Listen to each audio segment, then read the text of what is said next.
Looking for fascinating conversations with industry thought leaders? Want to get the inside scoop from local legends? Interested in the stories behind the stories from celebrated visionaries? This is your home for the best our university has to offer. Welcome to We Are IU.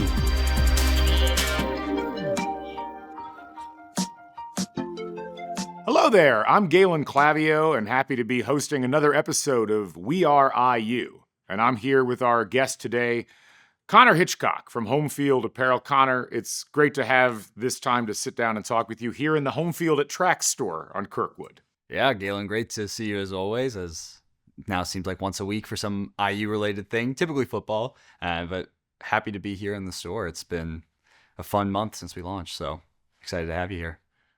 You've got a long affiliation with Indiana University. Where did that start, and how did you find your way to campus? Yeah, I grew up an IU fan because my parents went here. My dad for grad school, my mom for undergrad, which is where they met here. For the longest time, it was that they met at the Union, but it turns out they met at what was then Hooligans, what's now Upstairs, in some chance encounters. One of them may not have been 21 yet, based off of the stories I've heard that I learned when I was 18. But I grew up a huge IU fan, memories of watching Antoine Randall in my parents' kitchen, of course, Indiana men's basketball growing up as well. So I always rooted for IU growing up, even as we lived in different parts of the Midwest. Family settled eventually in Carmel. Grew up there, went to high school there, and like all good Carmel High School graduates, came to school at Indiana University. So, I loved my time at IU. I graduated from here in 2016 with a degree in marketing. Really had no idea what I wanted to do. I just knew, okay, wanted to go to IU, and I got into the business school, and I was like, this is a safe degree, so I'll just study marketing, and a lot spun out from there. One of the things that spun out, obviously, was this whole concept of what became Homefield Apparel. But it wasn't Homefield Apparel initially. How did that whole venture get started? What was the initial impetus behind it? And what was the process by which the business kind of got going? Yeah. So initially, what you're referring to was a side project I had in college called Who's Your Proud? State of Indiana themed apparel, stickers, accessories, those sort of things. I had started it because my then girlfriend at the time, now wife and co-founder Krista, she had a cousin who had this very successful sticker company in Michigan. If you drive up to Michigan, anywhere in the Midwest, you'll see these stickers that are the outline of the Great Lakes. He was talking about trying to do some similarly related things in other states, and so I thought it'd be fun. So he and I started this little side project of making stickers for the state of Indiana. And I took those door to door. I remember literally walking door to door here on Kirkwood and on the square. I think I actually even popped in tracks one time to try to sell these stickers. And eventually some stores started carrying it when I was a sophomore here at IU. And from there, these stores started to ask, hey, these stickers are selling really well. We like the design. I wasn't designing them. Krista, then girlfriend, was. I would just ask her, hey, I have an idea. Can you mock this up for me? So then from there, these stores started saying, okay, can you make us t-shirts? I was like, yeah, totally. I know how to make t-shirts. I had no idea how to make t-shirts. So I went and I got some of the shirts made, asked Krista to mock up some designs again. And then eventually taught myself how to screen print with the help actually of a local screen printer here in Bloomington. And so I started literally screen printing shirts in my apartment using water-based ink so you can cure it if you want to. Like typically you use a big conveyor dryer, but I was putting them out in the sun for 24 hours. I was putting them in my oven for 45 seconds, which is not advised. And that apartment's still there. It is still there. Oh, yes. Okay. Yeah, it is. Drove by it just the other day. And, so by the end of my time at IU, 30 or so stores in Bloomington, in Evansville, Indy, Fort Wayne, all over the state were carrying this side project I have, which is a lot of fun. The pivot came in the 2015 Pinstripe Bowl, as you well know. Indiana went and played Duke. I was born in 1994. Indiana still not won a bowl game in my lifetime. So any bowl game, big or small, matters here at IU. And we line up for a field goal to send this game into triple overtime. And as you know, kick looks like it's good. It's called no good. We lose the pinstripe bowl. At the time, the Indiana internet just kept yelling all offseason, the kick was good, the kick was good. I'm sure you were part of that chorus. And I took that verbiage. I designed the shirt, so it looked terrible. But going into the 2016 season, like a couple hours before kickoff, this side project, Hoosier Proud, I just tweeted out a link to a shirt that just said the kick was good. And in that hour, sold more of one shirt than I had sold on the website for the previous year combined.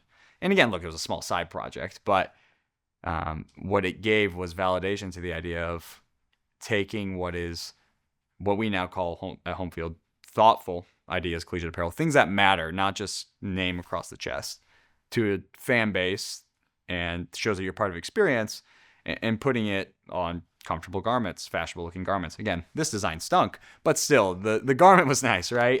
One of the big resonant things early beyond the kick was good shirt, which I remember buying 2 of, yes, and I still have them, was the Bison hoodie, which you could kind of directly point to that as perhaps where the Bison re-entered the public consciousness of IU fans. Do you remember anything about the origin of that one?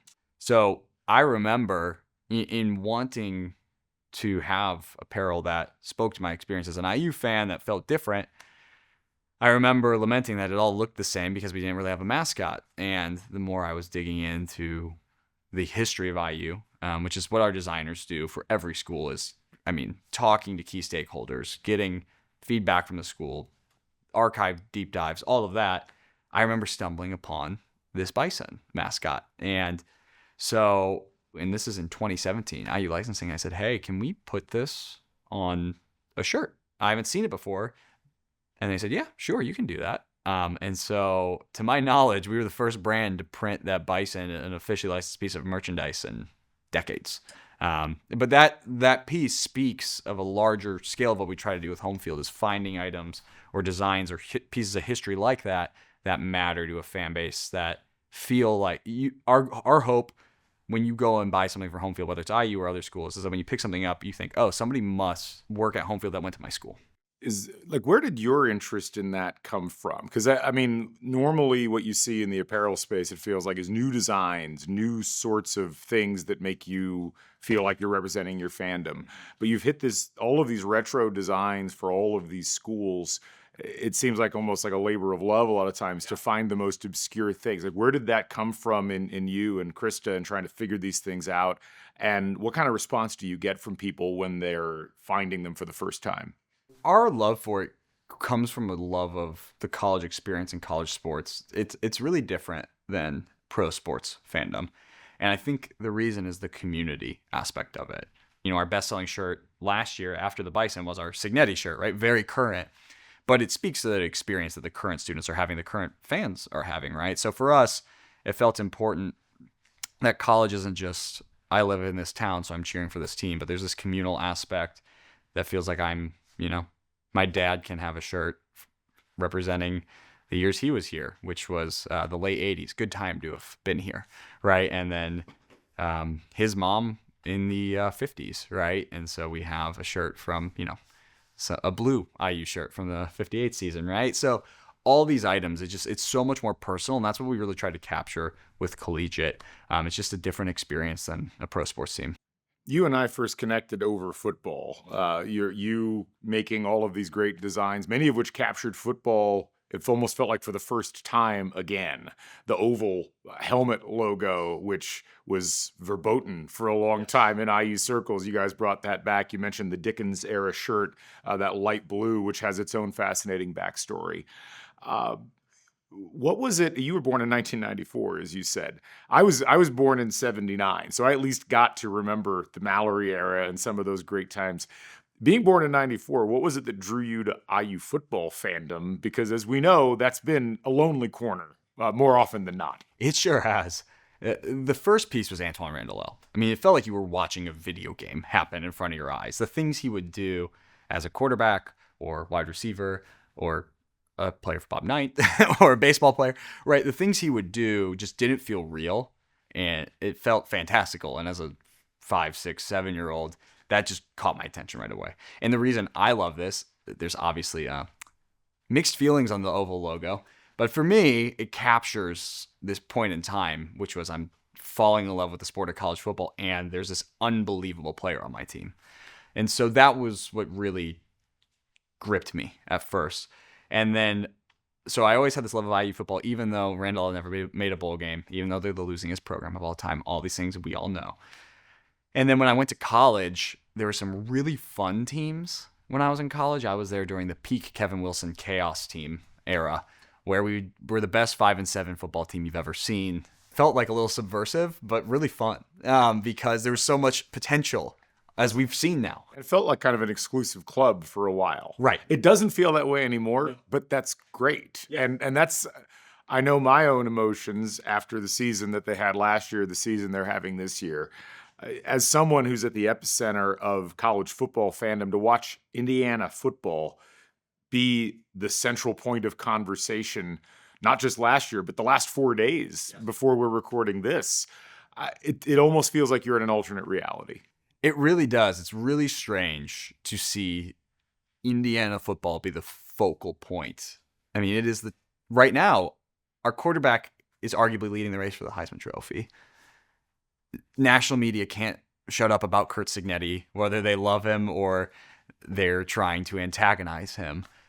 It just doesn't feel real. At some point this offseason, I was sitting there and I was talking to Krista, and I looked at her and I go, we went 11-1 in football last year. We went to the college football playoff, and then we lost. Our only 2 losses were Notre Dame on the road in the playoff and Ohio State on the road. You know, the 2 teams in the national title. It just didn't feel real. And so coming into this season, it did just feel like, okay, they're going to be, I thought the team was actually better, but I was like, they're probably going to be, have a worse record. And look, we're 4 games in. But boy, I don't think they're going to have a worse record anymore after the way they dispatched Illinois on Saturday. And so it is just, it's funny how quickly you adjust to a new normal, because I do have to like kind of throw cold water on myself sometimes and be like, I remember having a coffee with one of my good friends and saying, if we could only just be 6-6 every year, 3 out of 4 years, that'd be awesome. And that was only 3 years ago. And now I'm upset when we only beat Old Dominion by 17, where I watched them lose to G5 and FCS teams in that home stadium.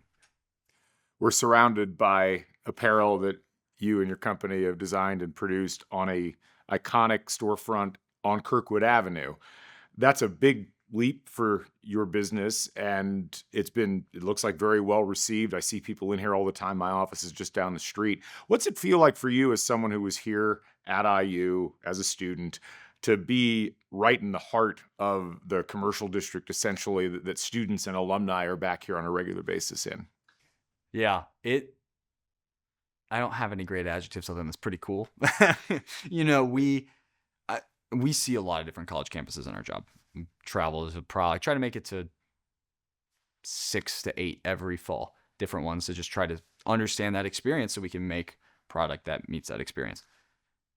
Of all the campuses I've been to, there are very few Kirkwood Avenues in the United States. It is a special place. It's not just because we all went here and it's burned in our brains and there's good memories associated and therefore we inflate it.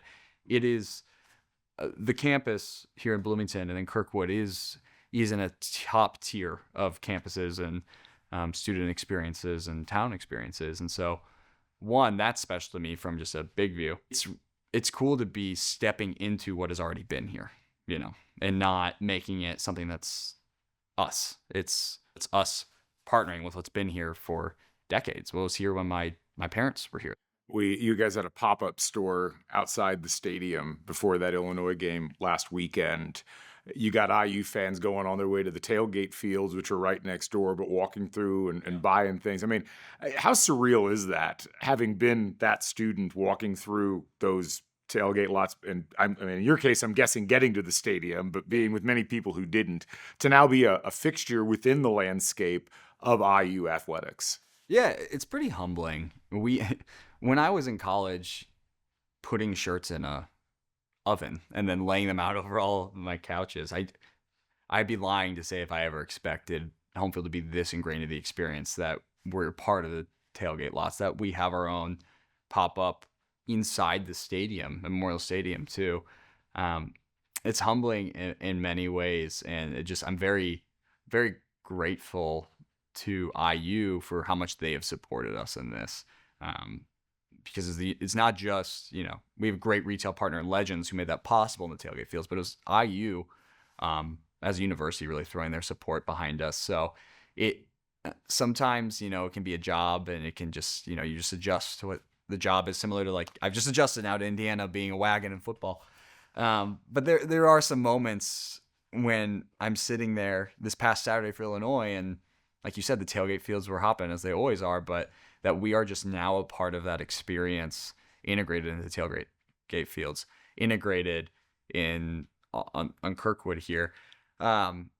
You do sometimes have to take a step back and throw a little bit of cold water on yourself, be like, wow, this is pretty cool, pretty humbling. I guess bringing it back to something that we started with, your legacy here at IU, I'm the same way. Now looking back 10 plus years from when you graduated, what was there a standout lesson or feeling that you left here with that's helped to be a guide for you as you've moved forward in your career pathway?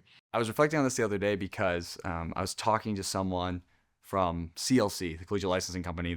Indiana just became a CLC client in July, and we work a lot with CLC because they represent hundreds of schools.